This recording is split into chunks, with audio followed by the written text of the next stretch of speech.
The ones that thrive in one department in particular are those that come in and want a challenge. They run towards hard, as opposed to the ones that are not successful are ones that find themselves in kind of like quicksand, shaky waters, and they don't like that sensation. They don't like being uncomfortable.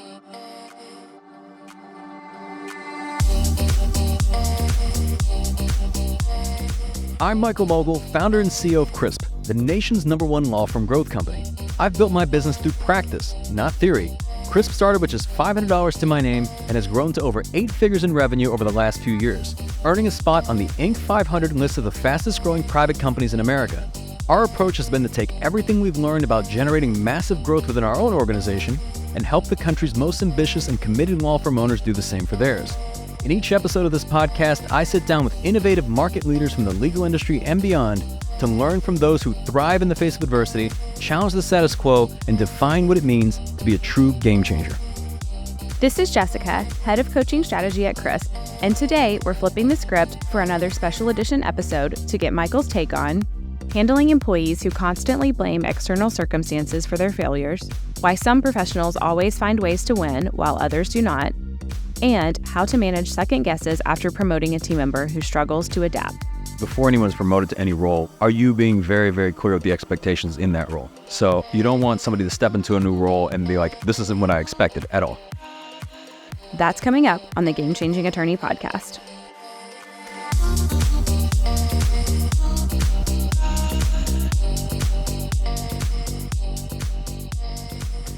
All right, your favorite day of the week, podcast recording day. It's another one. This one's going to be a good one. And I know it's going to be a good one because we haven't even recorded it yet. So we always record this part before the rest of the podcast. It goes in like sequential chronological order.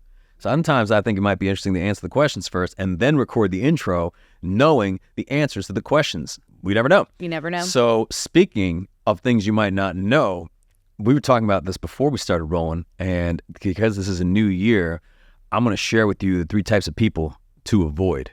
3 types of human beings and 3 types of behaviors that should be a red flag for you, and you should distance yourself however far you can from these human beings. Okay. And there's 3 types, and hopefully I can remember all 3. I hope right? so. Because we just talked about it. I'm like, all right, I think that's the 3.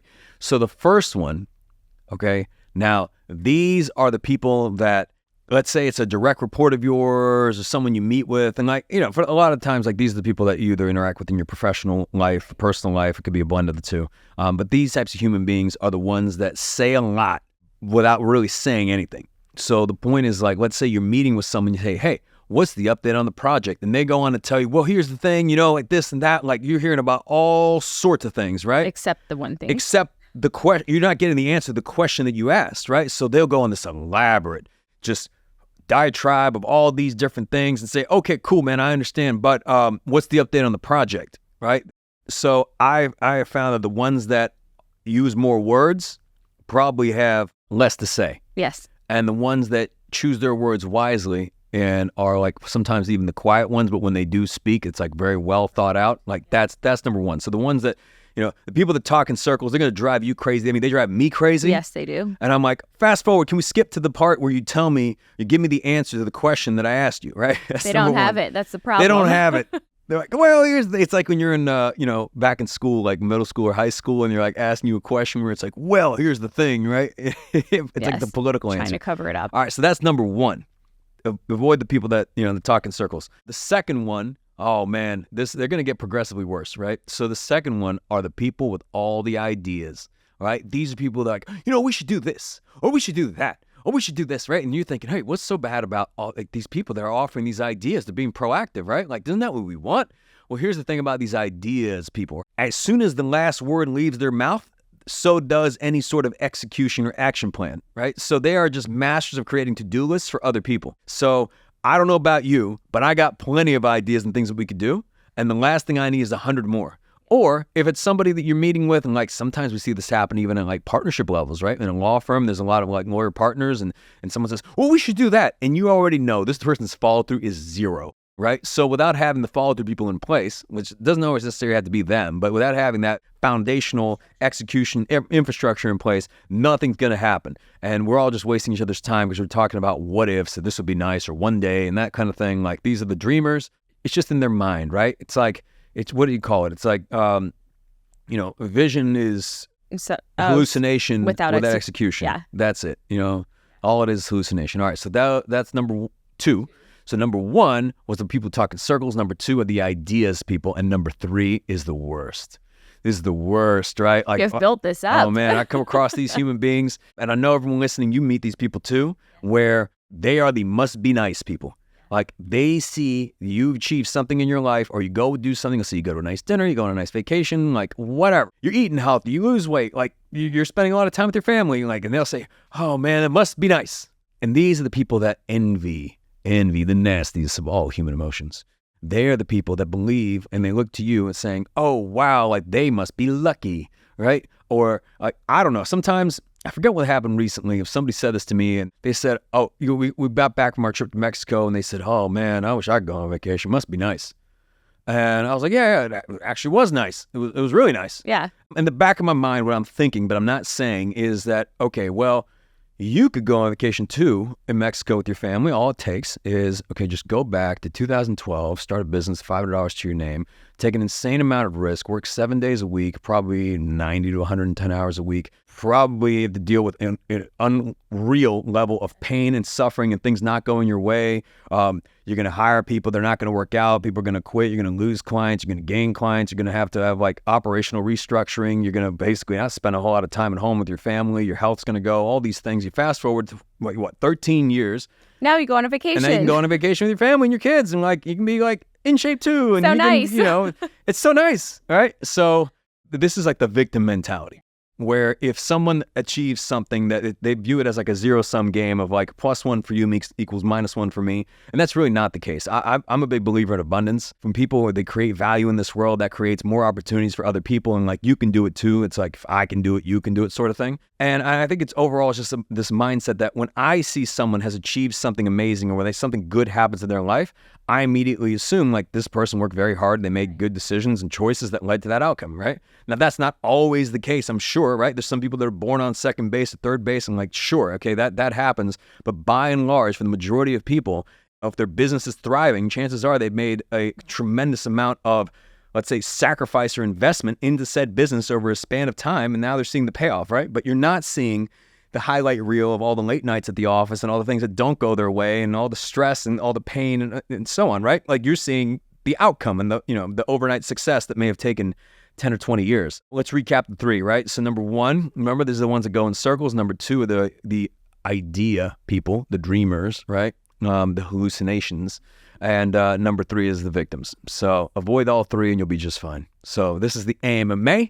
Welcome to the podcast, right? That could have been the podcast. That could have been the podcast. We're done. Yeah, we're done. See you later.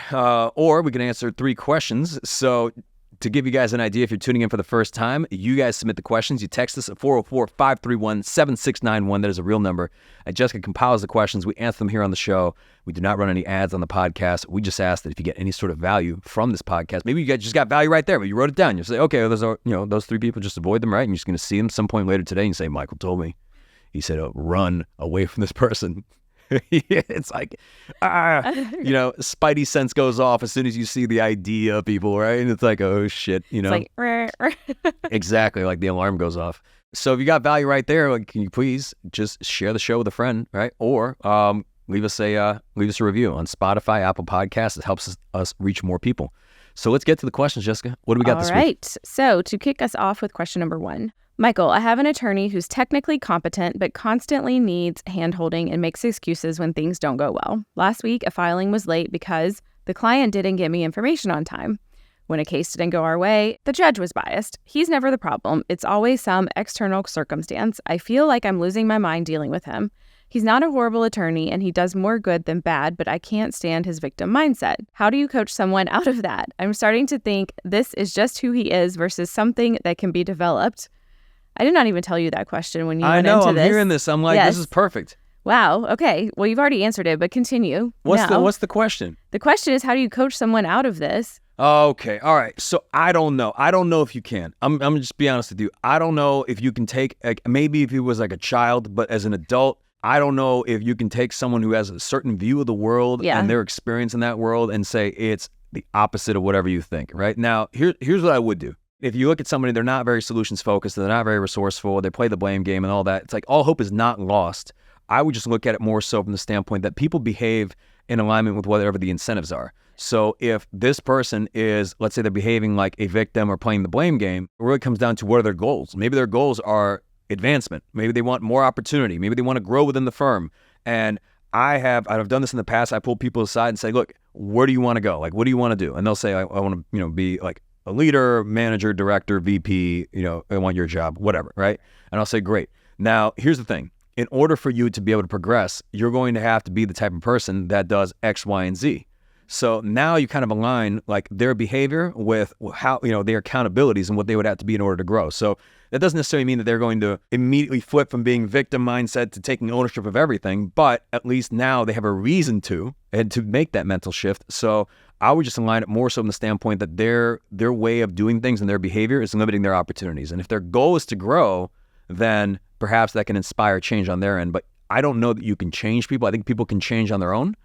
If they themselves have this intrinsic drive or like a reason for changing. I remember we watched a video like a while back, maybe it was last year, where there was this doctor who was I think he was a nutritionist, talking about the fact that he had a patient who his whole life, this guy was overweight and didn't want to exercise, and like the kids would exercise, and then they wondered why their dad wasn't doing it, and he was overweight and out of shape. And then one day he got a girlfriend, and now he's like eating healthy and exercising, and he's all about it, right? The why wasn't big enough. Yeah, so he just needed a bigger why, right? So it wasn't the kids, it was his girlfriend. So I think that's I think how people change. They need a reason to change, and it has to be a strong enough reason that's going to move them from where they are now. Like the pain of where they are has to be greater than the pain of where they want to go. Yes, totally. All right, question number 2. I'm curious about your take on something. I have 2 attorneys with similar skills and experience, but one consistently delivers better results, and I can't figure out why. They have the same training, similar caseloads, and access to the same resources. But one seems to find ways to win, while the other can't seem to catch a break. They're dealing with comparable challenges, but their outcomes are dramatically different. What do you think makes them so different? I'm trying to understand if it's something I can develop or if it's just inherent. Well, I got the answer for this one. This is a common case of nature versus nurture. The difference between the one who strives and tries and figures out a way and always finds a way versus the one that doesn't is childhood trauma. I really think it is. End of discussion. I think it's childhood trauma. Yeah. I think they just had a different upbringing. Yeah. And then they have a different value set. Yeah. And perhaps one has a chip on their shoulder and the other doesn't, because if you're saying both are provided the same resources, the same training, the same, ultimately even the same incentives, right? And you're having 2 different outcomes and they're both competent, then I think they just probably have different intrinsic drivers. Right? Like you can't teach hungry. That's the thing. You can't make somebody want something more than they want it. Right. So, I think that's it. People have different value sets and they're aligned differently and they care about different things. Maybe one person, they were told their whole life that they're never going to make it, they're never going to be anybody, and like they're never going to be able to succeed, and they had to support their whole family, and they look at this role as like, I have to find a way. I will not fail. And maybe the other person didn't have all those things, and they look at it from the standpoint of like, okay, well, I come in at this time, I do my job, and then I leave, and then, whatever, I go do whatever else I'm going to do, right? So those are 2 different things. And it's interesting because we actually screen for this during the hiring process, right? We say we want smart, hungry, humble, and like the middle one is like hungry. I can't teach you hungry at this stage in the game. So if you don't come in hungry, like if you come in satiated, right? It's like, no thanks. It's always interesting. Like we want people on the way up, right? Not the ones that are on their way down or they've stagnated, right? We don't want you're poor, sick, and hungry. We want like the ambitious, right? We want the ones that come in. We were actually having this conversation yesterday with one of our leaders, and we were saying that the ones that thrive in one department in particular are those that come in and want a challenge. They run towards hard. Yeah. As opposed to the ones that are not successful are ones that find themselves in like, kind of like quicksand, shaky waters, and they don't like that sensation. They don't like being uncomfortable. So they run from it. In interviews, the most common thing you'll hear is that like, I want to be uncomfortable. No, you don't. Nobody wants to be uncomfortable. Yeah. Okay? Not at all. I was doing a run earlier today, and it was an 1.5 hour run, and I was scared of it from the minute I woke up because I saw what the zones were, and I was like, man, it's going to be sprints, and like, it's just going to be pain. I know it's going to be pain, right? I can't say I wanted that today. I just did it. I wanted the feeling after I did it, right? So like I was going to be proud of myself if I, followed through on this, and right? And I would feel ashamed of myself if I didn't. And that's where I'm saying like you could have somebody that has a chip on their shoulder where for them, like they run towards hard things. Yeah. And that's perhaps why you're getting different outcomes from two people that have the same type of training and in the same role and the same level of competency. One's just hungry than the other one. Yeah. I would also beware, though, the one who's hungry, they will not tolerate this person who's not hungry for very long. Oh, absolutely not. Yeah. Yeah, you're going to look at them and be like, huh? Right? So it's no different than when you walk into like the locker room of like a very competitive sports team, right? If somebody comes in and, they're kind of moseying around and they're like, get this person out of here, right? Exactly. Like they're affecting the vibrations in here, right? So don't let that bring him down. All right, question number 3 to close this out. Michael, I recently promoted someone and now I'm second guessing whether I made the right call. He's been complaining that the new role is harder than he expected and he doesn't have enough support and that the expectations are unclear, et cetera, et cetera. The thing is, everyone else who's been promoted faced the same challenges and figured it out. I truly don't think it's the role. I think it's him. I feel like I missed something in the vetting process. How can you tell if someone will rise to the challenge? Well, there's two parts of this one. One, and first and foremost, I think before anyone is promoted to any role, like, are you being very, very clear with the expectations in that role? So you don't want somebody to step into a new role and be like, oh, this isn't what I expected at all. You want to provide clarity in terms of like, here are the standards, here's where the accountabilities are, here's like how your day is going to go. And sometimes it actually makes sense to trial a role before moving into that role. Because, there's people that you could ask and say, hey, do you want this leadership role? And do you want this next step up and increase in salary? And everyone's going to say yes. But then they find themselves in that role and they're like, this sucks, right? And it takes a person with a lot of humility to actually say, you know what? That's not what I wanted. I really enjoyed being an individual contributor and doing the things that I was doing and not dealing with all these people and all this drama. I actually like doing the work. And now I'm spending my time managing all these emotions, right? And it's like hell on earth. And yeah, I'm making more money, but I'm miserable. And you see the same thing sometimes in sports as well. Like everything I say is a sports analogy, to where there's some people that get promoted to like a head coach role and are like, they were amazing offensive coordinators or amazing defensive coordinators. And then they're in a head coach role and it's just, they're not very good at it. They're like, shoes are too big. Correct. It's just not their strength. It's not what they enjoy. And then sometimes if they get fired from that team, then they find themselves in another like offensive coordinator role or defensive coordinator role, and they are much more aligned to that. So what it really comes down to with all this stuff, you're moving somebody into a role and you're promoting somebody, and in the past, people in this role it seems like you got kind of like a sink or swim culture. Yeah. Which I don't know. I don't know if I really love that. I think that someone shouldn't be promoted into a role. You shouldn't move somebody into a role unless you're 100% confident that they can be successful in that role. I say that all the time. Anytime someone comes to us about an internal promotion or anything, and I say, if we look at this entire world, is this the best person for this position, or are you doing it out of convenience? Yeah, because I think sometimes you can do somebody a disservice if you put them in a position where they're not going to be successful. And that's why it's like, look, if I were to go around and say, hey, who wants to be CEO? I'm sure a lot of people raise their hand and then like, okay, right? You can be kind of like CEO for a day or a week or a month and so on. And like, it may not be what you think it is. Right. I would say first and foremost that you should not promote somebody unless you're 100% confident that they have the skills and the capabilities to thrive in that role. And if you did that with this person, you do feel confident, then how do you find out if they're going to succeed or thrive? That's on them, right? Like we don't coach effort here. Yeah. If they do have the skills and the capabilities, sometimes it's like you got to give them time, and you can provide encouragement by telling them that exact thing. Like I've had people who've struggled here, and I've told them like, look, we would not have hired you if we did not believe 100% that you had the skills and capabilities to succeed here. So I know you're going through a challenging time right now, but you do have the skills and the abilities if you apply yourself to be successful here. And then sometimes that's what people need to hear. Like they just need that reassurance that, okay, this is supposed to be hard. Like today, I texted my coach after I got done running and I was like, woo, these new zones, I'm feeling the burn. And he's like, exactly. And that's how like we need to have these types of workouts to continue to evolve the zones and continue to level up. We need to have a certain level of discomfort. I'm like, okay, cool. That means that like we're on the right path and doing the right thing, right? But if he would have told me, oh, no, that was supposed to be easy, then I would be, okay, that's not right. It felt really hard, probably like an 8, maybe 9 out of 10 hard. So sometimes it's just providing somebody that reassurance if they are struggling or if they are going through that discomfort, that's just a part of the journey, and that it should feel hard. Yeah. Like you're in the right place. You're doing the right thing. Yeah. All right. That's all we've got today. Cool. Until next time. You've been listening to the Game Changing Attorney podcast with Michael Mogill. If you found this episode valuable, here are 3 free ways that we can help you grow your law firm.